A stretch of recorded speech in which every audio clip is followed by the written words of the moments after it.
పల్నాడు ప్రాంతంలో మాచర్లకు చెందిన ఒక ఒంటరి మహిళ ఇంట్లో ఉంటే ఒక కామాంధుడు ఇంటికి వెళ్లి కత్తితో బెదిరించి ఆమెకు కాళ్ళు చేతులు కట్టి అత్యాచారం చేయడం జరిగింది. దెబ్బలతో ఆమె రోధిస్తూ ఉన్నా పట్టించుకున్న నాదుడు లేదు. అలాగే చూసాం అరవ శ్రీధర్ అనే జనసేన ఎమ్మెల్యే వలన అన్యాయం గురైన ఒక మహిళని నిన్న అరవ శ్రీధర్ అనుచరులు ఎంత దారుణంగా ఆమె మీద దాడి చేశారు. అసలు ఈ ఆంధ్రప్రదేశ్ రాష్ట్రం అనేది అత్యాచార ఆంధ్రప్రదేశ్ గా మారిపోతూ ఉండే పరిస్థితి ఈ కూటమి పాలనలో మనం చూస్తూ ఉన్నాం. 22 నెలలైంది. రోజుకి ఎన్ని సంఘటనలు పేపర్లలో టీవీల్లో మనం చూస్తూ ఉన్నామంటే ఎంత దారుణంగా మహిళల భద్రత ప్రజల భద్రత వీళ్ళు గాలికి వదిలేశారు అనే విషయం స్పష్టంగా అర్థమవుతూ ఉంది. చంద్రబాబు నాయుడు గారు ప్రతిసారి కూడా చెప్తూ ఉంటారు, మహిళల మీద ఎవరైనా చెయ్యి వేస్తే అదే వాళ్ళకి చివరి రోజు అని.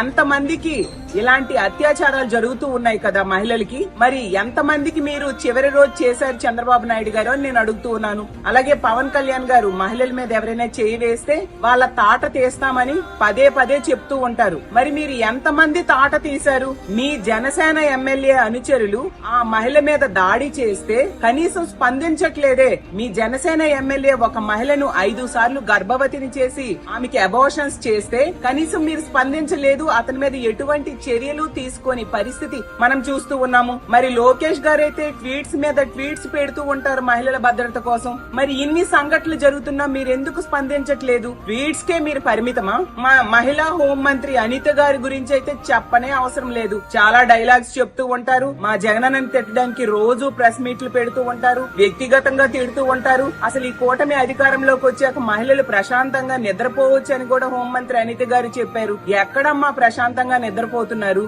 ఇంట్లో ఉన్న ఈ రోజు రక్షణ లేని పరిస్థితి. ఈ కూటమి పాలనలో ముఖ్యమంత్రి గారు, హోంమంత్రి గారు, డీజీపీ గారు మహిళల భద్రత అనేది గాలికి వదిలేశారు. మహిళలకి భద్రత కల్పించడంలో పూర్తిగా వైఫల్యం చెందారు అనే దానికి ఈ సంఘటనలు మరో ఉదాహరణలుగా నిలుస్తూ ఉండే పరిస్థితి మనం చూస్తూ ఉన్నాం. గతంలో జగన్మోహన్ రెడ్డి గారి పాలనలో మహిళల రక్షణ కోసం దిశ అనే ఒక గొప్ప వ్యవస్థను తీసుకురావడం జరిగింది. మరి దిశ యాప్ అనేది ఈ కూటమి అధికారంలోకి వచ్చాక నిర్వీర్యం అయిపోయే పరిస్థితి మనం చూస్తూ ఉన్నాం. అలాగే దిశ పోలీస్ స్టేషన్స్ ను కూడా నిర్వీర్యం చేశారు. ప్రతి సెక్రటేరియట్ పరిధిలో ఉన్న మహిళా పోలీసులు కూడా పని చేయకుండా వాళ్ళు లేకుండా చేస్తూ ఉండే పరిస్థితి మనం చూస్తూ ఉన్నాం.